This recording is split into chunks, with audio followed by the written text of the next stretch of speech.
Tô aqui na Mata Atlântica, muita vegetação, muitas plantas, muitos animais, um calor, uma umidade. Pois é, você já conseguiu perceber qual é o tema da aula de hoje? Vamos falar então de ecossistemas terrestres. Vem comigo!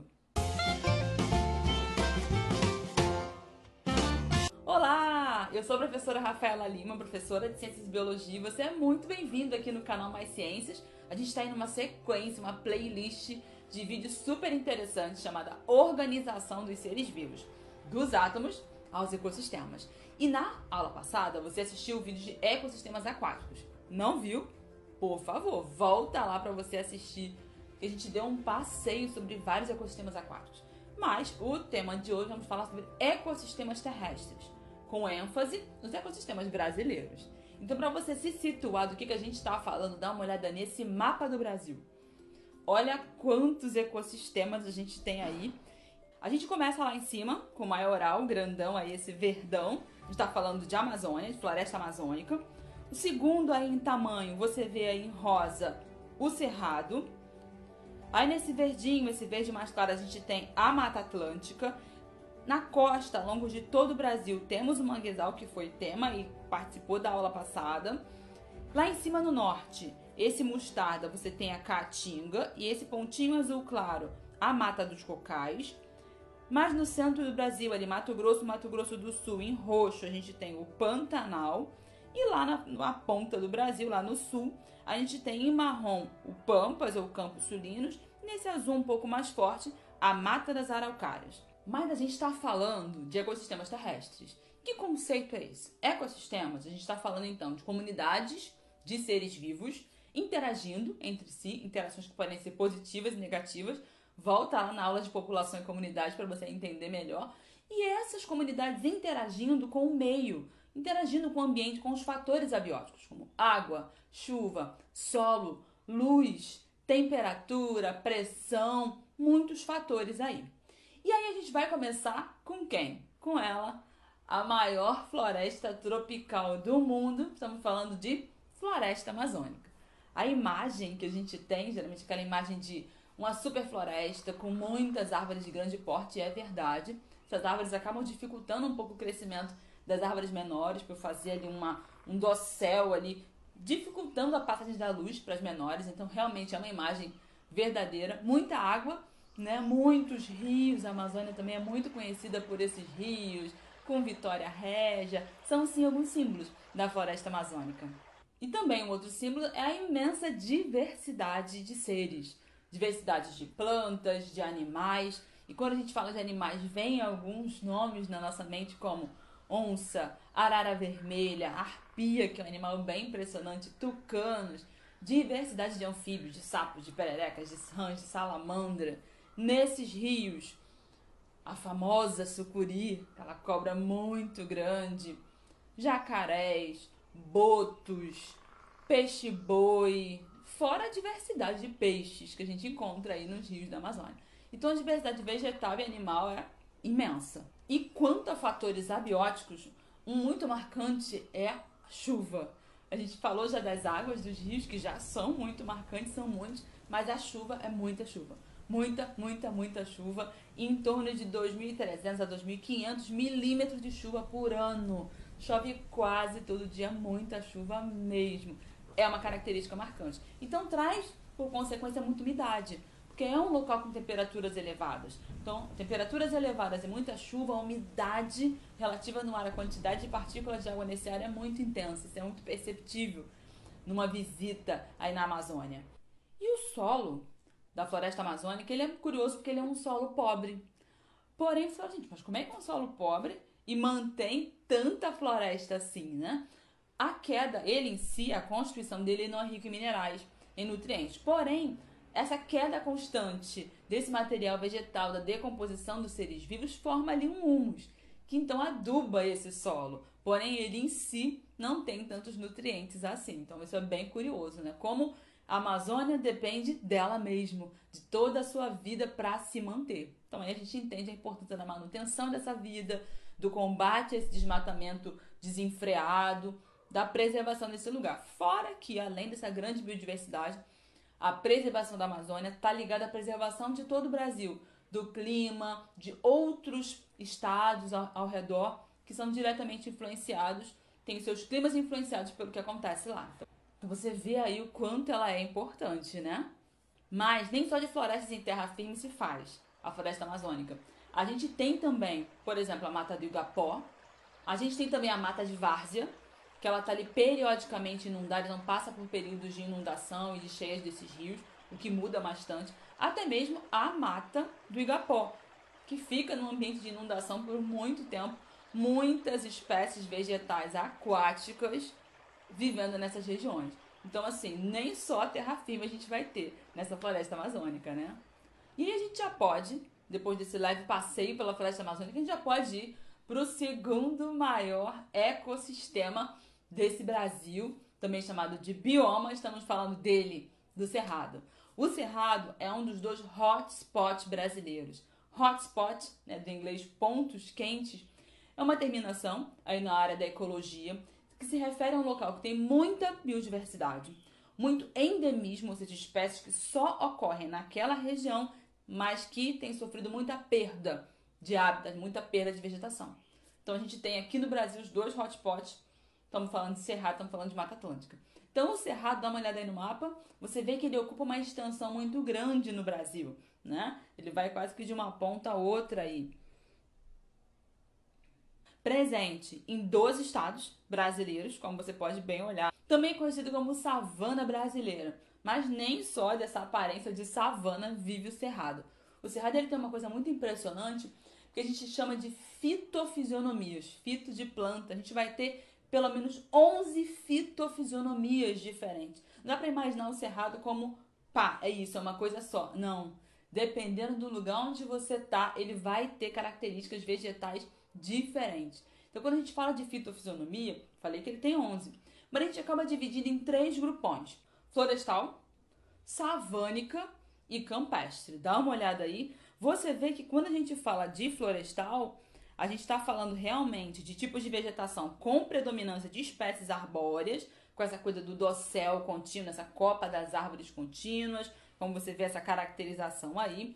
Já no savânico, a gente já tem estratos arbóreos e arbustivos, arbustos, plantas menores, distribuídas mais aleatoriamente, uma área mais aberta. Essa imagem que a gente faz de savana africana, né? Aquela vegetação mais esparsa e tal, uma árvore aqui, outra ali. Agora, o campestre, você vê que ele já é bem mais raro de vegetação. Tem um pouco de arbusto, de subarbusto, às vezes nem tem.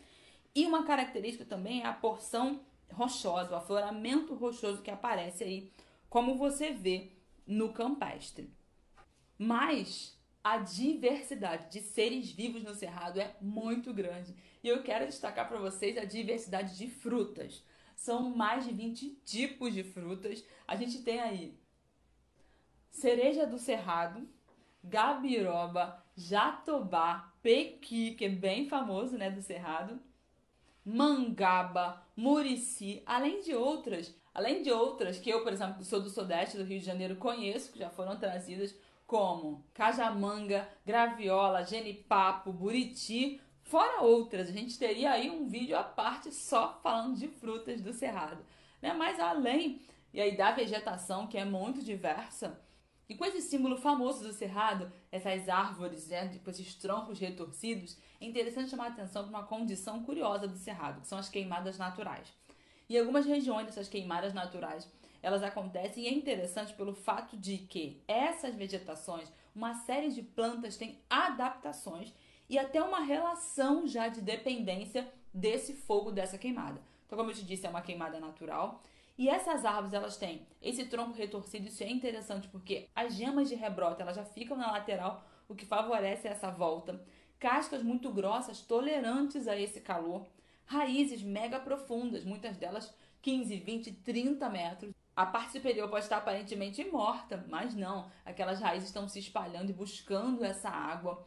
Além do fato de que várias dessas espécies, as suas sementes, estão lá, caídas no solo, e elas só germinam depois da passagem do fogo. Ou seja, precisa desse fogo para quebrar a dormente e despertar essa semente para germinação. Então é muito incrível essa relação, né, com o fogo que algumas espécies do Cerrado têm. E aí, falando um pouquinho de fatores abióticos, o solo, ele é um solo profundo, né? Já dei esse gancho para você falando que essas raízes, elas podem chegar aí a grande profundidade. Então, um solo profundo, em algumas regiões mais poroso, outras mais argiloso. E o clima, ele é caracterizado como tropical sazonal. Então, é aquela coisa bem marcante de um inverno mais seco e um verão mais chuvoso. Chuvas essas que também configuram para uma mudança de paisagem. Especialmente a região ali da Chapada dos Veadeiros, Cerrado Mineiro, são muito famosos pelos seus rios e cachoeiras, cenários incríveis, que mudam também a sua paisagem com o aumento dessas chuvas. Então, algumas cachoeiras que ficam mais caudalosas e que no período mais seco ela some, fica só um filetinho. Então, uma característica marcante, um fator abiótico muito marcante também no Cerrado é essa imensa quantidade de água na forma de rios, cachoeiras, estão percorrendo aí toda essa região. Infelizmente, essa região ela tem sido terrivelmente desmatada pelo avanço do agronegócio. Uma crescente de plantação de soja, milho, algodão, cana, que tem ameaçado a biodiversidade dessa região. E a gente precisa falar, já que a gente falou de vegetal, falamos de fatores abióticos, temos que falar também de animais, né? Falei que a biodiversidade é grande, citamos aí o caso das frutas, de algumas vegetações, mas quando a gente fala de animal, a paisagem também é incrível. A gente está falando aí de ariranha, de anta, de gato maracajá, o tamanduá-bandeira, que é um símbolo bem famoso aí do Cerrado também, jaguatirica, lobo-guará, veado mateiro. Então a diversidade de grandes mamíferos é bem significativa também no Cerrado. E a gente já pode então dar um saltinho, chegar aqui mais na costa do Brasil. Vamos para a Mata Atlântica? A Mata Atlântica, minha queridinha, foi a área que eu mais estudei, aí o bioma que eu mais estudei na minha graduação, no meu mestrado. É o bioma predominante aqui onde eu vivo, que é o Rio de Janeiro. E você vê que ele tá, dá uma olhada no mapa, ao longo de toda a costa, né, do Brasil, ocupando 15% do território nacional, presente em 17 estados, sendo 14 deles costeiros, com a minha cidade, Rio de Janeiro. E infelizmente já sofreu muita perda desde o descobrimento do Brasil. E quando a gente fala de Mata Atlântica, a gente volta lá para a nossa abertura, que era onde a gente estava, né? Grande diversidade de espécies vegetais, muitas árvores famosas como pau-brasil, jequitibá, estratos vegetais, então árvores de grande porte, árvores médias, árvores menores, arbustos, epífitas, que são plantas que crescem sobre outras, justamente para buscar aí uma condição melhor de luz, como as bromélias. A quantidade de espécies de bromélias na Mata Atlântica é imensa. E como eu comentei quando falei do Cerrado, é também um dos hotspots. Muita biodiversidade, muito endemismo, espécies que só existem aqui e tem sofrido muita perda com a expansão das cidades, né? Então muito desmatamento já passou aí a nossa Mata Atlântica. Ela abriga essa bichaiada e a gente tem uma diversidade de insetos muito grande. Grandes mamíferos, símbolos como o mico-leão-dourado, como bicho-preguiça, o muriqui do sul, o papagaio de cara roxa, coruja, fora a diversidade de répteis, muitas cobras, muitos anfíbios, muitas aves. Então, assim, quesito diversidade de seres, a Mata Atlântica também está lá em alta. E falando de fatores abióticos, a gente tem muita luminosidade. Ela é uma floresta com muita luminosidade. Nas regiões com o dossel mais fechado, é claro que a luminosidade que chega no solo, ela é bem pequena. Então, assim, é característico de uma mata mais fechada, essa coisa de chegar menos luz, mas a região, as regiões da Mata Atlântica, elas são expostas a muita luz, mas lá dentro a luminosidade ela é bem menor, é bem mais sombreada, alta umidade relativa no ar, muita chuva. Uma característica interessante é essa grande cobertura nesse solo que a gente chama de serrapilheira. A queda desses restos vegetais, muitas folhas, restos animais, fazendo ali um tapete que gera um grande ciclo ali de nutrientes voltando para esse solo. Uma característica bem marcante aí do solo da Mata Atlântica. Eu falei para você que o crescimento das grandes cidades, ele tem ameaçado, né, a Mata Atlântica, tem rolado muito desmatamento, mas a gente precisa entender que preservar ela também é preservar a vida nas cidades. Em torno de 70% das águas que nutrem, aí, que abastecem as populações brasileiras, elas vêm da Mata Atlântica. Então, destruir essa Mata Atlântica, ela vai levar também à perda desses rios, que vai reduzir o abastecimento dessas cidades. Também mais um motivo para destacar a importância dela pra gente. E agora a gente sobe, vamos lá pro Nordeste, vamos esquentar esse negócio, vamos para uma região que eu amo. Estamos falando aí de semiárido, clima semiárido, estamos falando de quem? Caatinga. Dá uma olhada no mapa para você localizar. Então você vê que o Nordeste, ele tem um pouquinho de cerrado, tem Mata Atlântica aí, tem manguezal, mas mais no interior você vê aí então a Caatinga. Caatinga. Estamos falando de um clima quente, secas prolongadas, então a quantidade de chuva bem menor. Estamos falando de um solo mais seco, umidade baixa, muito sol e uma vegetação xerófita, cheiro, seco, fito, planta. Ou seja, uma vegetação adaptada às condições de baixa condições de água, a gente chama de um certo estresse hídrico aí. A gente tem os famosos cactos, diversidade de cactos, o famoso mandacaru, né, um dos símbolos aí da região. A gente tem alguns arbustos, algumas árvores também têm tolerância, como o famoso umbuzeiro, e estratégias que vão variar desde perda de folha, num período mais seco, justamente para não ficar perdendo água aí, evapotranspiração, raízes profundas buscando essas águas, alguns caules mais esbranquiçados que ajudam nessa reflexão dessa luz toda disponível, assim como estratégias do cacto, né, de lidar com essa perda de calor, de reter água no seu interior.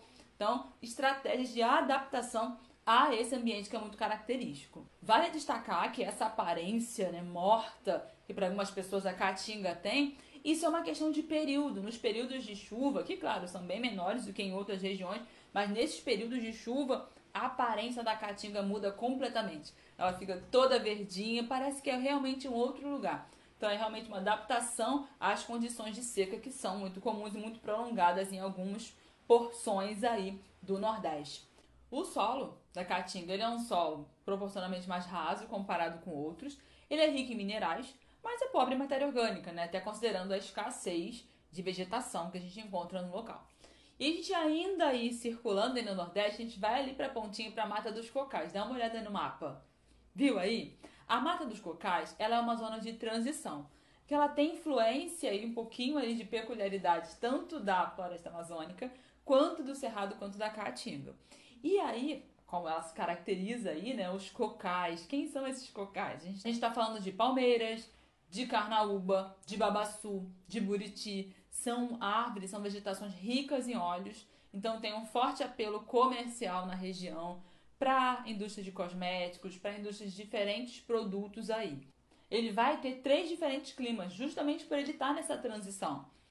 Então, tanto o equatorial úmido, então quente, chuvoso, quanto numa outra porção, o tropical semiúmido, então com estações chuvosas aí bem distribuídas, e o tropical semiárido, quente, seco, com chuva bem escassa. Então você vê que os fatores abióticos eles vão variando, né, em diferentes regiões aí das matas dos cocais. O solo ele é um solo rico em minérios. Esse lençol freático ele é um lençol freático mais raso. E a gente pontuou aí um pouco das espécies vegetais, né, ali a marca desse ecossistema aí da mata dos cocais. E quando a gente fala de espécies animais, ela vai ter um mix desses 3 lugares. Ele tem espécies que são típicas da Amazônia, típicas da Caatinga e típicas do Cerrado. E agora a gente vai descer, vamos lá para o meio do Brasil, Mato Grosso do Sul, estamos falando de Pantanal. E a imagem que vem na nossa mente são os alagados, né? Realmente, é uma das maiores planícies alagadas do mundo, né? Todo com extensões muito longas de alagamento. E óbvio que vem logo a pergunta, por que o Pantanal alaga afinal, né? A gente falou que ele é uma planície, então você já estudou um pouco de relevo aí nas aulas de geografia. E nas estações chuvosas, ou seja, no verão, muita chuva, essa chuva ela tem maior incidência nas cabeceiras desses rios. Então esses rios eles vão enchendo e começam então a se espalhar pela região. E tem ainda um rio muito significativo, próximo, que é o Rio Paraguai. Esse rio também alaga. Então imagina se eu tenho vários rios sendo alagados ali, eu vou formando então uma grande lagoona, né? Eu tenho então um grande alagamento, caracterizando então essa região, afinal não tem para onde escoar tanta água assim. O Pantanal ele recebe influência tanto do Cerrado, quanto da Amazônia, quanto da Mata Atlântica. E aí ele tem uma característica assim, bem marcante, é que a diversidade de peixes dessa região, nada mais justo com tanta água, é muito grande.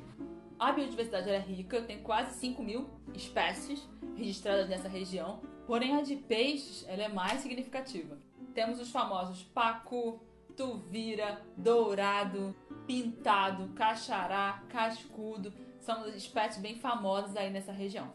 Então, com tanto alagamento, mesmo das regiões aí com solo não alagado, esse solo ele é úmido. Quando chega então no período de escoamento, esse solo que sobra aí depois que essa água vai embora é um solo muito rico, afinal teve muita matéria orgânica, muito sedimento que se depositou ali, então acaba sendo um solo muito fértil pós o escoamento dessas águas. E aí agora a gente dá uma descida, vamos então para o sul, vamos falar dos famosos Campos Sulinos, também chamados de Pampas. Dá uma olhada aí no mapa, situado aí no Rio Grande do Sul, onde predomina essa aparência assim, muito aberta, essas plantas sempre de pequeno porte, árvores mais espaçadas, variedade de gramíneas muito grande. Esse relevo e as características vegetais da região, eles acabam propiciando também uma atividade muito marcante nessa região, que é a pecuária.